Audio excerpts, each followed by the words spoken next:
Top news சேனலை subscribe பண்ணாதவங்க மறக்காம கீழ இருக்க ரெட் கலர் பட்டனை பிரஸ் பண்ணி சப்ஸ்கிரைப் பண்ணுங்க.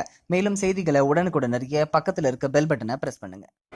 நம்ம ராகவா லாரன்ஸ் ஆக்டிங் மற்றும் அவருடைய டைரக்ஷனில் இப்போது எலெக்ஷன் வெக்கேஷனுக்கு ரிலீஸ் ஆன படம் தாங்க காஞ்சனா 3 முனி 4.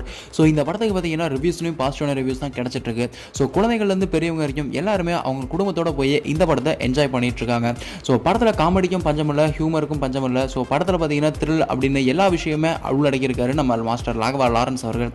ஸோ அந்த வகையில் இந்த படத்தை சன் பிக்சர்ஸ் நிறுவனம் தான் ப்ரொடியூஸ் பண்ணாங்க. ஸோ ப்ரொமோஷன்லாம் பார்த்தீங்கன்னா படத்துக்கு வேறு லெவலில் இருந்துச்சு. ஸோ படமும் பார்த்தீங்கன்னா ஆடியன்ஸ் எல்லாத்தையுமே சாட்டிஸ்ஃபை பண்ணிச்சு அப்படின்றது நம்ம எல்லாருக்குமே தெரியுங்க. ஸோ இப்போ இந்த படம் பார்த்தீங்கன்னா பாக்ஸ் ஆஃபீஸில் கொடி கட்டி பறக்குது. ஸோ இந்த 2019 பார்த்தீங்கன்னா வந்த பேட்டா மற்றும் விசுவாசம் அப்படின்னு 2 படங்களுக்கு அப்புறம் இந்த படம் தான் பாக்ஸ் ஆஃபீஸில் ஒரு மிகப்பெரிய ஓப்பனிங்கை கொடுத்துருக்கு அப்படின்னே கூட சொல்லலாம். ஸோ சென்னை சிட்டியில் மட்டும் இந்த படம் டே 1ல் 77 லட்சமும், டே 2ல் 85 லட்சமும், டே 3ல் 90 லட்சமும், டே 4ல் 47 லட்சமும், டே 5ல் 43 லட்சமும், டே 6ல் 42 லட்சமும் இந்த படம் வசூல் பண்ணியிருக்கு. மொத்தம் 6 நாள் முடிவில் சென்னையில் மட்டுமே இந்த படம் 3.82 கோடி வசூல் பண்ணியிருக்கு அப்படின்றது நோட் பண்ணக்கூடிய விஷயம். ஸோ இந்த வார வீக்கெண்டை கம்பேர் பண்ணும்போது பார்த்தீங்கன்னா 5 கோடிக்கு மேலே சென்னை பாக்ஸ் ஆஃபீஸ் மட்டும் போயிடும் அப்படின்ற மாதிரி ஒரு கணக்கு இருக்குங்க. இது ஒரு பக்கம் இருக்க, வேர்ல்டு வைடாக இந்த படம் பார்த்தீங்கன்னா தமிழ் மற்றும் தெலுங்கு அப்படின்னு 2 லாங்குவேஜ்லையும் சேர்த்து 100 கோடி வசூல் பண்ணியிருக்கு. ஸோ முதல் வாரத்திலே இந்த படம் பார்த்தீங்கன்னா 100 கோடி வசூல் பண்ணியிருக்கு அப்படின்றது இந்த படத்துக்கு கிடைச்ச ஒரு மிகப்பெரிய வெற்றி அப்படின்னு தான் சொல்லணும்.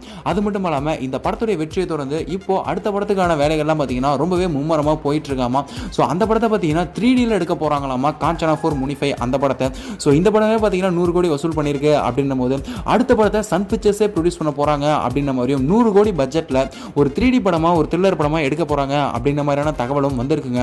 ஸோ இப்போ இந்த படத்துக்கு பார்த்தீங்கன்னா நல்ல நல்ல ரிவ்யூஸ்லாம் கேட்டு கூட்டம் இன்னுமே நிறைய தேட்டரில் நிறையா தான் ஆகிட்டு இருக்கு. ஸோ கண்டிப்பாக செகண்ட் வீக் பாக்ஸ் ஆஃபீஸ் அப்படின்னு கால்குலேட் பண்ணும்போது இந்த படம் 200 கோடியை தொட்டாலும் பார்த்தீங்கன்னா கண்டிப்பாக ஆச்சரியப்படுறதுக்கு இல்லை. சரி, நீங்கள் சொல்லுங்கள், நீங்கள் காஞ்சனா 3 படம் பார்த்துட்டீங்களா? இந்த படம் உங்களுக்கு எந்த அளவுக்கு த்ரில்லாக இருந்துச்சு அப்படின்றத கீழே மறக்காம கமெண்ட் பாக்ஸ்லையும் கூட ஷேர் பண்ணுங்க. மேலும் இது போன்ற சினிமா செய்திகளுக்கு எங்க சேனலை மறக்காம சப்ஸ்கிரைப் பண்ணுங்க. இந்த தகவல் உங்களுக்கு பிடிச்சிருந்தா லைக் பண்ணுங்க, கமெண்ட் பண்ணுங்க. மறக்காம கீழ இருக்க ரெட் கலர் சப்ஸ்கிரைப் பட்டனை பிரஸ் பண்ணி டாப் நியூஸ் சேனலுக்கு சப்ஸ்கிரைப் பண்ணுங்க. நன்றி, வணக்கம்.